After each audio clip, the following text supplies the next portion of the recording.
Olá pessoal, vamos aqui continuando a resolução das provas da Santa Casa. Agora a prova de 2019 aplicada aos candidatos de enfermagem, fonoaudiologia, tecnologia em radiologia e tecnologia em sistemas biomédicos, tá? A prova de medicina eu também fiz a resolução, tem um card aqui que te leva para ela e na descrição desse vídeo você encontra o link para baixar o PDF dessa prova direto do site da Fundação VUNESP, que elabora não só esta prova, como a própria prova do vestibular Unesp, a prova da FAMERP, a prova da Albert Einstein e outros vestibulares. Então, pessoal, se você está prestando algum vestibular feito pela VUNESP, é muito interessante acompanhar aqui as resoluções, não só dessa, mas de outras provas, porque elas têm características muito parecidas, tá? Se você também ainda não é inscrito, se inscreve aqui no canal, ativa as notificações, né, o sininho, e marca aí um joinha para ajudar o algoritmo aqui do YouTube. E vamos ao primeiro exercício, tá? Questão 17. Analise o afresco A Escola de Atenas, elaborado em 1509 e 1512, né, foi nesse período, por Rafael Sanzio. A obra encontra-se no Palácio Apostólico do Vaticano, em Roma. E aí você tem a imagem, né? Todo mundo já viu essa imagem no livro de história, quando fala de Renascimento, ou no livro de filosofia, né? Ou algum professor já te mostrou isso em sala de aula. O afresco sintetiza os princípios do Renascimento italiano, tais como: alternativa A representação da arquitetura gótica e a expressão da espiritualidade cristã por meio da luz. Bom, pessoal, se você conhece a arte gótica, você já matou que isso aqui está incorreto, né? O gótico é o estilo caracterizado pelo arco ogival, aquele arco pontudo, e não pelo arco românico, este arco circular que nós vemos na imagem, tá? O gótico é típico das catedrais medievais, tá? Não era um estilo usado no mundo antigo, que é o que o Rafael pretendia representar aqui na imagem, tá? Também não há nenhuma menção ao cristianismo, porque a temática da obra é uma homenagem aos filósofos da antiguidade. Então, não é uma pintura de temática sacra. B. A sugestão do espaço tridimensional em superfície plana e a ordem simétrica na distribuição das figuras. Bom, nós temos de fato essa noção de um corredor que se afunila para o fundo da imagem, dando essa ideia de profundidade, de perspectiva, de tridimensional. Tá? A simetria, você tem ali a distribuição das pessoas, você vê que existe uma certa lógica nessa organização. Mas vamos ver se não tem uma alternativa melhor, né? C. A visão pessimista da existência humana e a crise do catolicismo com os movimentos de contestação da autoridade papal. Bom, de novo, a temática não faz menção à Igreja Católica, tá? Não poderia fazer referência, então, à reforma protestante, a essa ameaça do poder papal por outras lideranças religiosas. Então, tá anacrônico, tá incorreto. D. A ausência do realismo no desenho das figuras humanas e a desproporção entre indivíduos e o espaço. Não, né, pessoal? Isso aqui é o auge do Renascimento, é o auge dessa questão do realismo, né, da proporção, da anatomia. Então, não pode ser o item D. Vamos ver aqui o item C. Ruptura do mundo cristão com a cultura pagã e o surgimento de novas concepções sobre o conhecimento filosófico. Só que não, por quê? Porque essa obra justamente faz uma referência ao fato dos homens do Renascimento se considerarem herdeiros do conhecimento acumulado pelos homens da Antiguidade. Então não há uma ruptura, há uma ideia de continuidade, tá?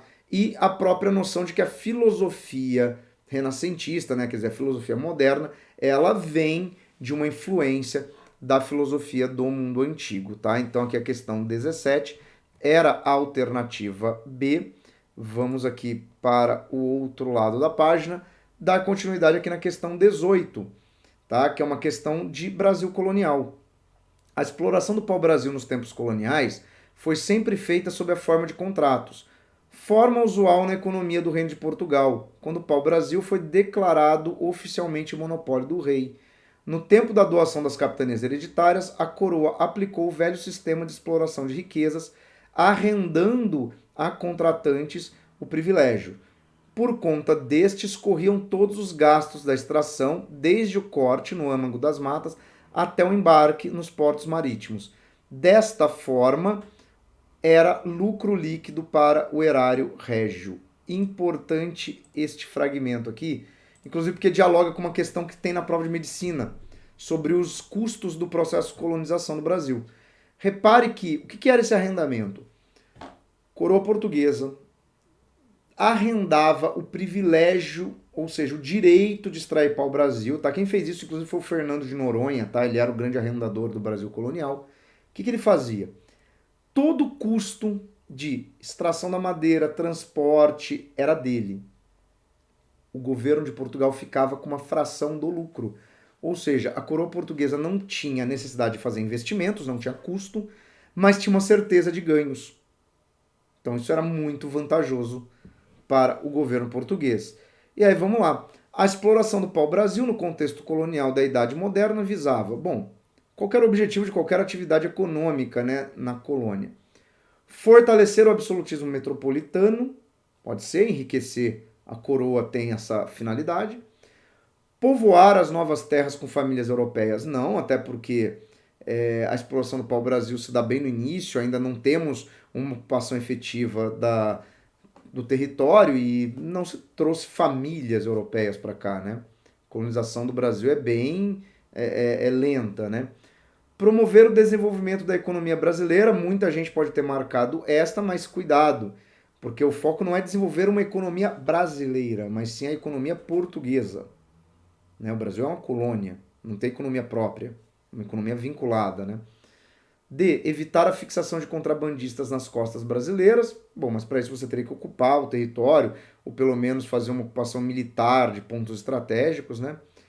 E a E. Iniciar o processo de cristianização dos índios, né? Dos indígenas do litoral. Também não, porque não há nenhuma menção aqui aos missionários, tá? Então, alternativa A, tá? Que é aquela alternativa bem clássica, né? De que todo desenvolvimento econômico é feito com vistas a enriquecer, né? Aumentar o poder da coroa. Continuando, chegamos aqui à questão 19, né?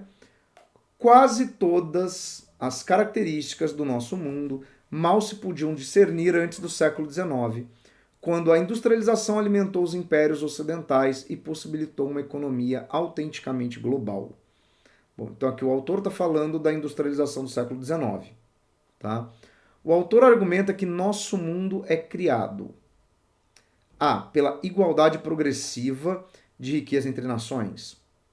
Não, né, pessoal? Basta olhar para o mundo e ver que hoje nós temos nações riquíssimas e lugares do mundo que são ignorados economicamente, que são miseráveis, né, que não prosperaram relacionados a esse desenvolvimento industrial. Então o A, completamente absurdo. B, predomínio de especulações financeiras dos países desenvolvidos. Só que no século XIX, o capitalismo que ele está descrevendo ainda é o capitalismo industrial, não é o capitalismo financeiro, que de fato concentra o capital no investimento bancário, no investimento em bolsa de valores, mas isso é uma fase bem recente do capitalismo, não é disso que ele está falando no texto. C. Intervenção dos estados nos setores produtivos. Também não, a industrialização do século XIX está muito ligada àquela ideia do self-made man, né? 19 e 20, aquela ideia do investidor que vai lá e cria uma indústria, e não do Estado como promotor da industrialização. Tá? Então, o item C também está fora. D. Integração em torno de centros economicamente hegemônicos. Repare que ele usa esta palavra aqui, ó, que a industrialização alimentou impérios ocidentais. Ou seja, ele está fazendo uma certa referência ao imperialismo, ao fato de que alguns países são pesadamente industrializados e aí cria-se uma economia que orbita os interesses desses centros hegemônicos. Estados Unidos, França, Inglaterra, tá? Em menor escala, Alemanha. Então, nós temos aqui, sim, uma questão sobre clássico de imperialismo, né? E aí, a ausência de crises econômicas de dimensões internacionais. Não, sempre houveram crises econômicas, tá? Variou de uma época para outra as causas, mas elas sempre existiram. E aqui no finalzinho da página, nós temos uma questão bem direta, tá? Questão 20, que fala sobre a cafeicultura. Nas últimas décadas do século XIX, a economia do café no Oeste Paulista tinha como base de seu dinamismo. Ou seja, qual era a base dessa economia? Por que ela prosperou? Eficácia do transporte em estradas de rodagem. Mas o café era transportado por ferrovia, estrada de rodagem é uma rodovia. Cuidado aí com o termo, né? Grande oferta de mão de obra imigrante. De novo esse binômio, né, cafeicultura imigrante, né?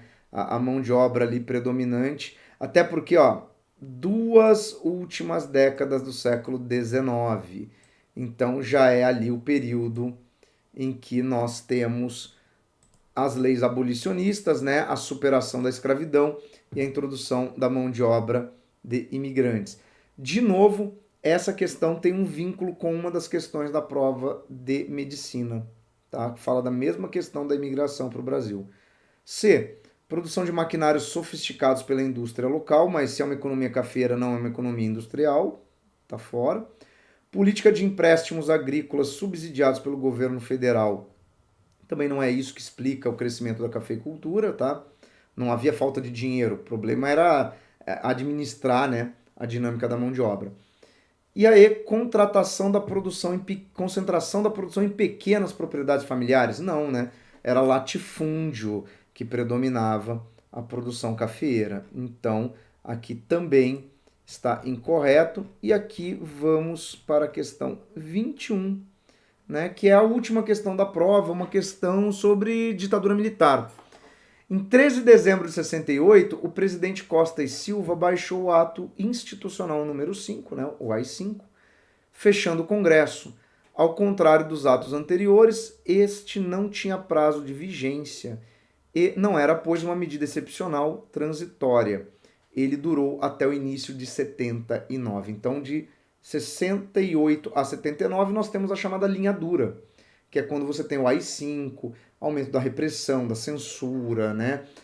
Perseguição a opositores, períodos em que o Congresso fica fechado e o presidente legisla em causa própria. Então vamos lá, foi fundamental para a concretização do AI-5, ou seja, o que torna ele possível, né? Viável, realizável. A implantação de um sistema político monopartidário, só tem um partido?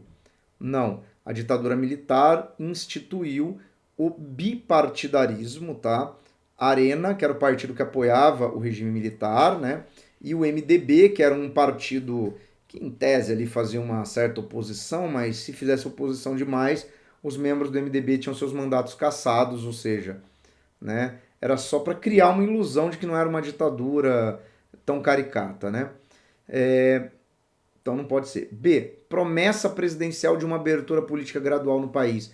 Mas aí que está o problema. O fim do AI-5 em 79 é parte dessa política de abertura, mas a proposição dele em 68 não tem a ver com essa abertura. Até porque ele não tinha, na sua origem, um prazo de validade. A ideia era de que o AI-5 duraria ad infinito. Então não pode ser. C. Fortalecimento dos órgãos estatais de vigilância e repressão. Sim, porque o AI-5 está muito associado a essa ideia da repressão, né? Então, coisas como SNI, o DOI-CODE, né, que era a Operação Bandeirante, as forças de repressão se alimentaram, né, do AI-5, né? Então, tem muita relação com isso. Boa relação aqui, alternativa C, mas vamos ver os outros. Garantia de eleições periódicas nos municípios e estados da federação. Isso não tem relação nenhuma com o AI-5, tá? Garantia de eleições. Tem outros atos institucionais que falam disso, mas não o AI-5. E aí o financiamento do governo militar pelos empresários nacionais. Bom, de fato, havia muito apoio civil ao regime militar, né?